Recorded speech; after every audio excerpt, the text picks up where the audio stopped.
হেদায়েত কেন হারিয়ে যায়? আল্লাহ তাআলা কেবল তার বাছাইকৃত বান্দাদেরই হেদায়েত দান করেন। হেদায়েত আল্লাহ তাআলার অনুগ্রহ। হেদায়েত পাওয়ার পর তা ধরে রাখা আমাদের দায়িত্ব।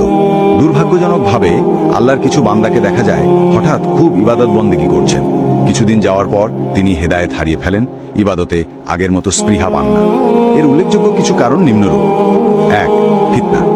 হেদায়েত পেলেই কারো জান্নাত নিশ্চিত নয়। হেদায়েত প্রাপ্তকে আল্লাহ তাআলা বিভিন্নভাবে পরীক্ষা করেন। নানা রকম ফিতনা তার সামনে আসে। এর মধ্যে সবচেয়ে বেশি ফিতনা হলো বিপরীত লিঙ্গের ফিতনা। এসব ফিতনা থেকে বাঁচতে চোখের হিফাজত করা ও ফিতনায় পড়লে আল্লাহ দেওয়া শিক্ষার অনুযায়ী আচরণ করা জরুরি। ২. দিনদারদের সান্নিধ্যে না থাকা। অনেকে হেদায়েত পাওয়ার পর ব্যক্তি জীবনে কেবল নামাজকে ধরে রাখেন, ইসলামের ফরজ জ্ঞানার্জনের চেষ্টা করেন না, দিনী মজলিসগুলোতে যান না, আলেমদের সাথে থাকেন না। সরাসরি আলেমদের থেকে জ্ঞান অর্জন করতে না পারলেও অনলাইনে বিষয়ভিত্তিক আলোচনা শোনা যেতে পারে। ৩. সঠিক পদ্ধতিতে জ্ঞান অর্জন না করা।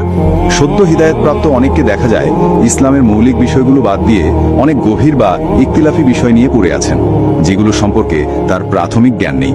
কেউ হয়তো নাস্তিকদের সাথে তর্কে জড়াচ্ছে, কেউ বা শিয়ার আফেজিদের নিয়ে পড়াশোনা করে বিভ্রান্ত হচ্ছে।